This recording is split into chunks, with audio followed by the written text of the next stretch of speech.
my name is Philippe Le Billon. I'm French, but I live in Canada.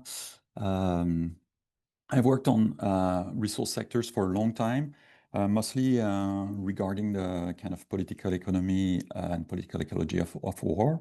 I diversify that in different sets of directions. I've never been like really a major expert on, also called expert on climate change, but I've certainly engaged with it on a number of occasions. And like everybody here, I've been, very concerned about the rise of certain forms of populism. And so I think it's a really great week. I had the opportunity of seeing Eric Swingedau's presentation yesterday, and so that will resonate a little bit with some of what we're going to be covering today. So I've structured this in a very broad way to move a little bit from the kind of pictures you're seeing here on your screen on the top left, those kind of climate change conflicts, which has been the main focus of the literature for the moment. Some of you, if you're working on populism, of course, you'll be more attuned to the other types of conflicts that we have around climate action and climate inaction. And that's how I'm going to be framing it a little bit. So why thinking about conflict at the moment? Well, the first thing is we're in a period of so-called polycrisis. I don't like the term very much, but there is a lot of anxiety, concerns, grievances, a sense of crisis, and very often a discourses of emergency, whether it's for national security, whether it's, for climate and planetary security, so-called. And so it's important to understand the way they relate to each other, the type of solutions that are being advocated for, and look at the diversity of perspectives also on this. And so I'm going to talk today about essentially two main categories of conflict-related conflicts. The first one, as I mentioned, is generally the conflicts associated with the so-called impacts of climate change. Of course, it's not simply the impacts of natural climate change, it's anthropological climate change that we're very often concerned about. And therefore, generally under categories of communal conflicts and civil wars, not so much at the moment under international wars. But I can discuss that maybe if you've got questions, notably with regard to Russia and issues around, the continued military aggressiveness of some petrostates. That's not included in the presentation here, but I've worked a lot on this. So if you're interested, you let me know. So that type of conflicts have been really the focus of conflict studies or environment and peace conflicts and peace studies, etc. But I wanted to bring together today two things, drawing in part on the work of my colleague Tobias Ide, which are the conflicts that are motivated by the absence of action against climate change. And so very often they take the form of protests, manifestations, acts of generally civil concern, but they can go also into, more radical forms of civil disobedience, and they've often been framed as kind of so-called eco-terrorism. So the main focus there academically has been on the part of social movements and environmental studies, etc. The third one is the conflicts motivated by actions against climate change. So where we see some climate mitigation and adaptation policies and projects resulting in conflicts, especially projects, etc. So for this discussion today, I'll be looking only at climate mitigation, but as you know, adaptation projects also have, can lead to a lot of grievances and conflicts on the ground. So that has been mostly the focus of political science, and I would say probably populism studies, and we'll see a little bit why this clearly the case there. Okay, so sorry you've had lots of lectures during those days, and so it's going to be maybe a bit boring, but yeah, feel free to also write stuff in the chat if you want to be a little bit interactive while you're having your, your own small group discussions. I can also reflect on some of these. Okay, so generally the drivers have been portrayed and naturalized as associated with things like higher temperature, altered rainfall patterns, more frequent and intense disaster, sea level rise, etc. So droughts in particular have been a major focus, etc. Okay.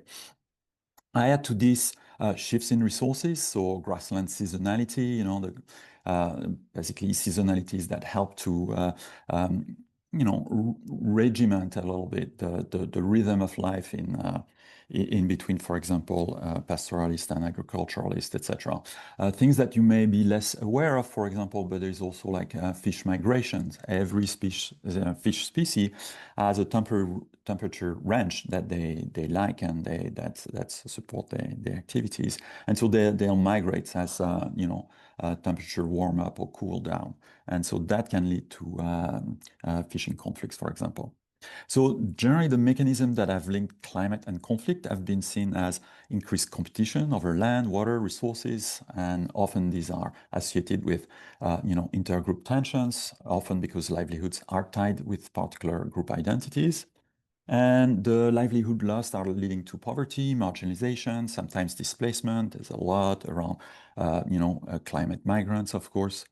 So from a conflict perspective, there are different aspects. I will not go too much into details, but some are due to grievances, due to poor disaster responses. Some can be linked to recruitment opportunities for armed groups, and generally it is seen also as a weakening of state capacity, if only because of chronic disasters that basically erode progressively the capacity of the state to respond, etc. There's generally a relatively good consensus now, I would say, from, this is a literature that emerged in the 1990s, really matured in the early 2000s, and by the late 2010s, we started to have, more statistical, reliable statistical studies, better databases, a lot of case studies, and generally, it has been seen as, yes, there is, climate change has impacts on conflict livelihood and severity, possibly duration, but it's not something that is really determining conflict in and of itself. Some people have used the term threat multiplier. Essentially, it amplifies existing vulnerabilities. And so where you see poverty, inequality, and livelihood insecurity, you'll see more risk there, especially if there's political exclusion of particular groups and weaker institutions.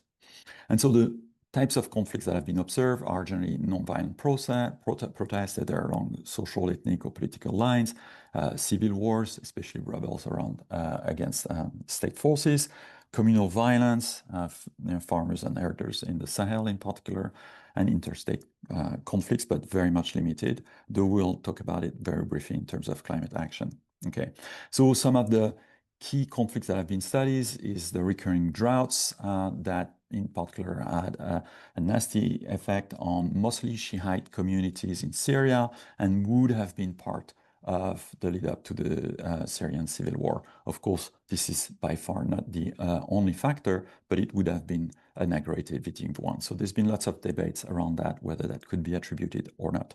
Agro-pastoralist conflicts in the Sahel, as I mentioned, all the way to Darfur, for example, which for some of you may resonate. But of course, I'll provide a critique of this perspective a little bit later. And fish conflicts, I already mentioned it. So what have been these critics? Well, generally, the first one has been kind of a naturalization of climate change. So looking at the impacts, the kind of symptoms of our capitalist extractivist systems. And there is in parallel often a culturalization of conflicts, cultures of violence, animosities between ethnic groups dating back centuries, etc.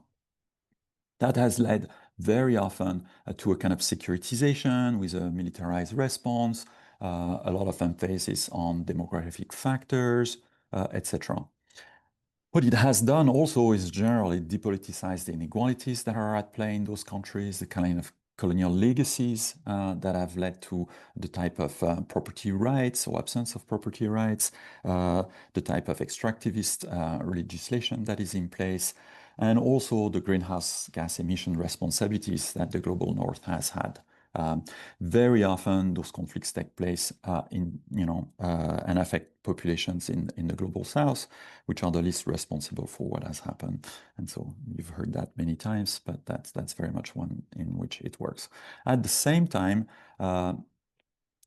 it's basically providing an alternative framing towards this idea of climate justice. And so rather than seeing as a conflict, it's trying to flip it.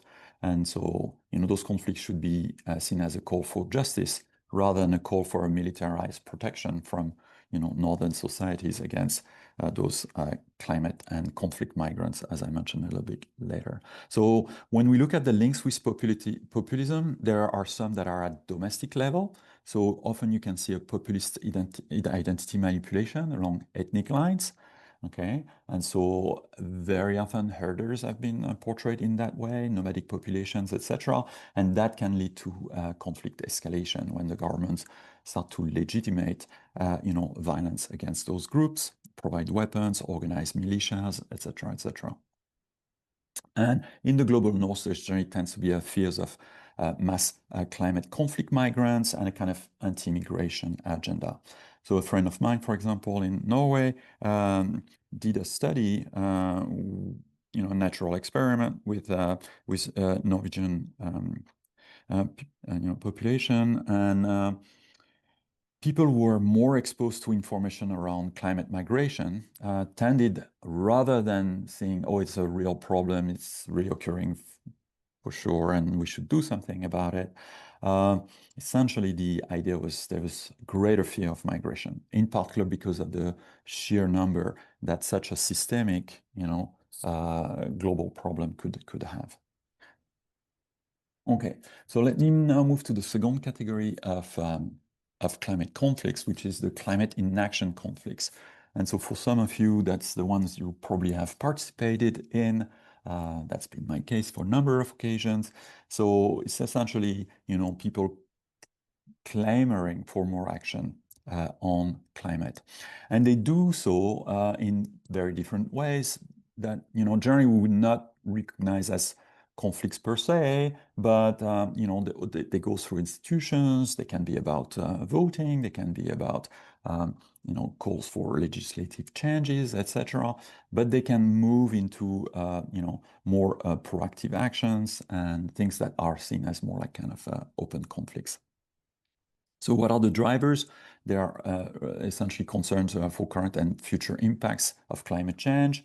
As Eric mentioned yesterday, it's often a call for saving humanity and the planet in general, and in itself, it can be sometimes quite problematic.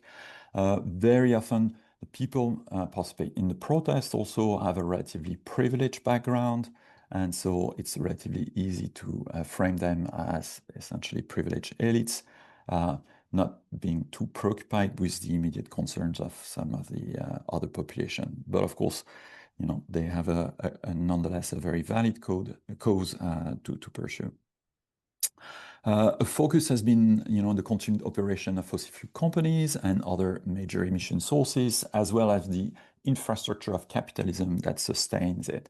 So, the fossil fuel lobbies, the traditional car industry, the banks that are bankrolling those fossil fuel projects, etc.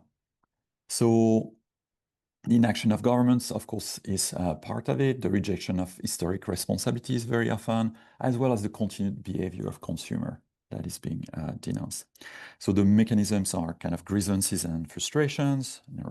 They lead to protest, and there is often an attempt to build up broad anti-fossil fuel alliances. So we've seen that, for example, with very targeted projects such as the anti-pipelines coalitions on the XL Keystone and the Dakota Access Pipeline in the US, or the Northern Gateway and the TMX in British Columbia in Canada, and there's been many others.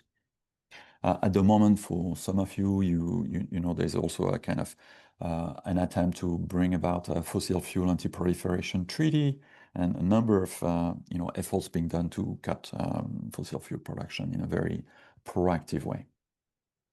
The types of conflicts that are observed are generally nonviolent protests, so I'll show a number of those later on. But there's been increasingly a number of disruptive blockades and sabotage, which are basically taking on a more direct approach to this. They can be also, populist type of legitimation for this. I'll illustrate that in a second. Okay, so In terms of the causes, well, the causes for the conflict, at least on the part of the participants, it's about climate inaction. Very often, however, people who join this have also a left anti-capitalist outlook, and fossil capitalism is really part of the problem. But as we will see, they often merge and move into also green capitalism and green growth. So we see often people moving from climate inaction conflicts to climate action conflicts, whereby the policies that are adopted are not seen as really affecting a system change. And it's often because they're challenging the system, then they can be portrayed as terrorist organizations by the incumbent power and government authorities, etc. So there's been a lot of critics of these conflicts and those movements, such as a disconnection from reality, lacking concrete feasibility option, especially for the working class, and as you saw with Eric, kind of depoliticization, in particular by the resort to this universalist, moralist ethos, rather than very disaggregated, concrete political cases, etc. The links to populism as essentially being framed through this idea of a progressive eco-populism. So we see often an alliance of left-wing peasants and indigenous movements. As I mentioned, a critique of the fossil fuel lobby. The climate inaction is framed as a result of decisions made by corrupt elites, greedy corporations, elitist global institutions that are done at the expense of local communities and the planet. And so we see this kind of, defending the people and the planet appearing very much there, and with some legitimacy, of course, given the global impact of climate change. Reclaiming local and indigenous control over land is very important, and there the people very often become a quite limited subset. Very often it's about traditional peasant communities, indigenous communities, and we can quickly see very often tensions within and towards indigenous communities, especially those who are split over particularly particular projects that can involve fossil fuel. Such as allowing for a pipeline to pass against payments, or opening a mine, or accepting and giving consent to fossil fuel extraction in their region. There's generally a populist rejection of the system, and sometimes the oppositional stance is seen as limiting debates. Okay, so the famous critic of Greta Thunberg, for example, on the blah, blah, blah, which of course express a righteous frustration with debates that go nowhere, but also does not really lead to very specific legal changes. So just to come back here, we see some forms of anti-expertise and anti-technocracy that sips in, even if very often the climate inaction conflicts and the climate movements are calling upon science in a quite universalist way in the first place. Okay, so I just put a couple of illustrations of this. So the climate protests with the Fridays for Future, the blockades and sabotage against fossil fuel infrastructure and fossil fuel capitalism, as I mentioned. So Ande Galande in Germany has been, talking about the kind of graduated approach that they have, where appeals fail, we resort to blockades since we cannot block everything. Sabotage against the destruction of a climate is legitimate. And so we can see also this kind of very strange alliances where potentially Ande Galante or other climate activists as supporting, anti-natural gas pipeline and liquid natural gas terminals, promoted by the US in Germany, and being essentially working not in collusion, but along the same lines that, the Russian government may have, and supporting some of its interest in some ways. And so there is those kind of odd, unintended alliances that are also taking place there. Okay. I've spent bit of time working on environmental defenders and climate defenders. And so there's a number of people who've done so as well. Very often we've seen a rise in the criminalization and violent repression of climate activists. I put here a reference to a study at Bristol University trying to illustrate in particular that the arrest rates have been very high in some countries. And that seems to reflect a very high focus on climate activism in countries that have relatively, and Western countries, I would say, relatively so-called mature democracies that also have strong, fossil fuel interests, such as Australia and the UK in particular, but also Norway. The arrests generally in those cases have been very high, while police violence has tended to be relatively low. And that contrasts with a number of countries that includes, classic, South Africa and Peru, but also France, where the rates of arrest is very low, but the rates of police violence is very high. Often we have seen that the eco-populist alliances, when they link in particular with Antifa and more radical leftist groups, anarchist groups, is more the target of extrajudicial violence as well as police violence. It's essentially when people start not only to claim that there is climate inaction on the part of the governments, but that the current systems means that the government is incapable of acting, and thus there is a need for a system change, that we see a lot of violence taking place in different ways. I'll move now to the climate action conflicts. And so here we see conflicts targeting actions taken by the government, sometimes by companies, etc., whereby you, as a kind of climate action movement, will still be frustrated about what's going on, or as a social and political movement, will basically try to oppose it. So we've seen those conflicts arising around climate policies, such as fossil fuel subsidies removal. I put at the very top, the case in Nigeria, for example. So Nigeria has, along with a number of global south fossil fuel producers, especially oil producers, for a long time had, subsidies in place to, protect their population from, the high prices of oil. And of course, there's been efforts to remove those subsidies. The first efforts were generally conducted by the IMF, the International Monetary Fund, in order to increase revenues for government. But that has also now come under this climate action, rationale,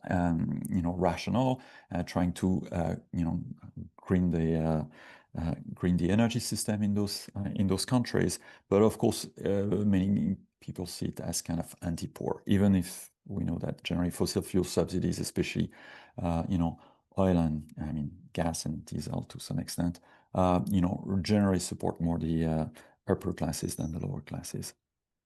We've seen also fossil fuel extraction bans in some countries with regard to, anti-fracking bans in a number of states in the US, in France, and other places. And of course, that was a major, campaign item, especially in the 2016 campaign of Donald Trump. And again, that came up in the latest round in 2024. We've seen also discourses around subsidies for EVs, because very often those EVs are relatively, unaffordable. And so, why subsidize the, guilt-free consumption patterns of people who already make a lot of money? The carbon tax has been a major one. As you know, Canada was one of the most advanced, and it was a major issue in the recent election this year in the spring. And thanks in part to Trump being in power and threatening Canada in the way he did, there was a shift in popular sentiments, but the carbon tax remained very strong. And so the first thing that the re-elected Liberal government did, even prior to the election, was to remove the carbon tax, which was seen as a major backward step in terms of carbon policy. So we've seen a number of protests and sabotage against climate projects as well. So I'll move in a moment to green and climate extractivism, renewable energy projects, and EVs and other low carbon products. If you don't read French, at the very bottom, you will see Marine Le Pen. Some of you may recognize her as a populist right-wing daughter of the founder of the far-right movement, Front National. And here it says the candidate is against the invasion of basically wind power, wind turbines.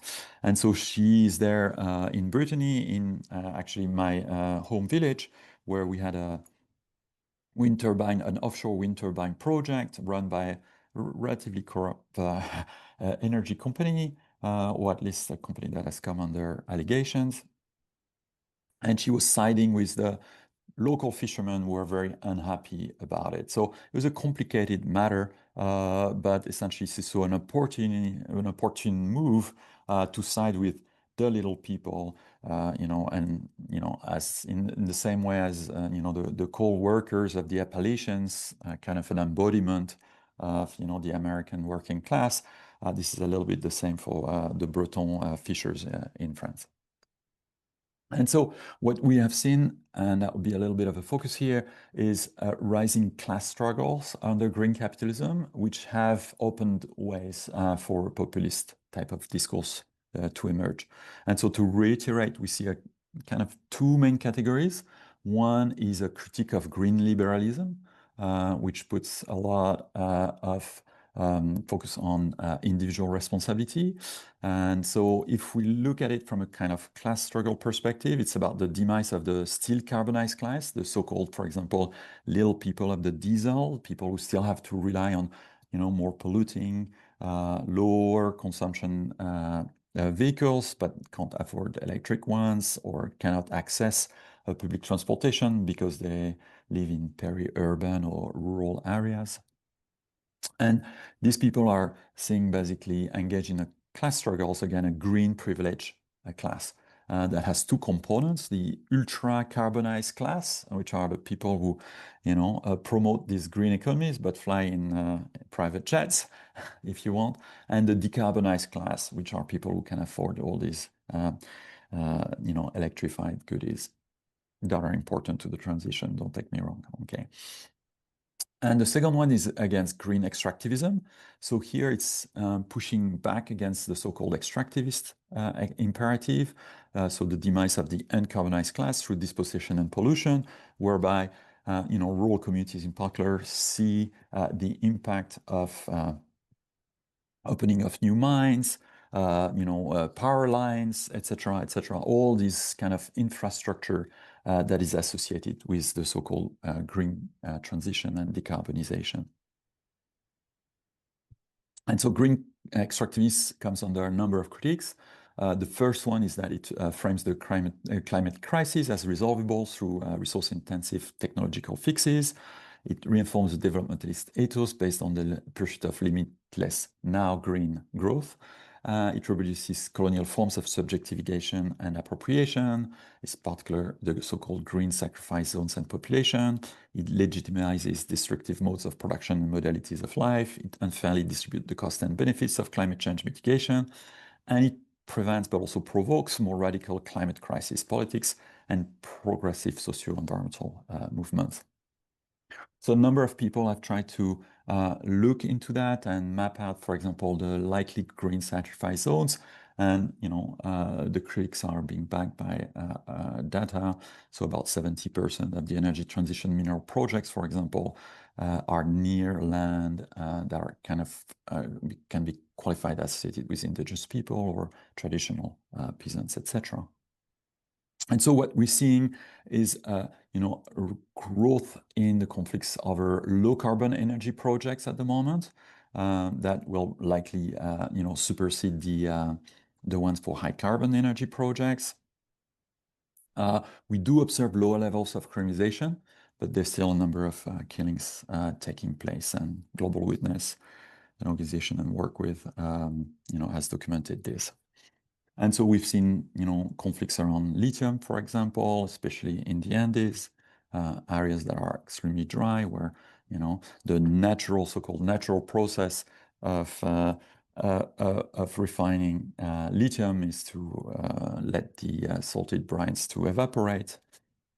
We've seen also populist movements instrumenting a sense of rejection of foreign investments into lithium projects, such as the case of the Anglo-Australian company Rio Tinto in Serbia with the project of Zadar, which was one of the largest protests on these types of projects in Europe. And we've seen a number also in small rural communities. Here I just put a quote, green mining doesn't exist. Politicians need to stop trying to get rid of pollution in cities by polluting our villages instead. It's a clear articulation of class struggles, but also certain forms of populism and different definitions of who constitute the people. So, to just sum up and do so quite broadly, climate conflicts and populism, there's a number of items that come up out of this. There's this idea of the common sense. It's common sense to intervene and change our system so that we've got more climate action. But the common sense also is that this transition cannot happen overnight, that many people see, material well-being, and the imperative of social reproduction has been very important, and both leverage this idea of moral righteousness, and both to some extent, mobilize anti-expertise. In particular, I would say, the climate deniers, etc., and the kind of anti-climate action. We see also an important link with resource nationalism, in particular the right to produce, export, consume on both fronts, whether it's fossil fuels or it's so-called critical, minerals for the energy transition. We see, as I mentioned, also a form of climate globalism that, does not resonate well with the rise of, sovereign nationalism, identity-based politics, etc. So the right to defend the most vulnerable and least responsible, and the planet as a whole is losing some of its purchase.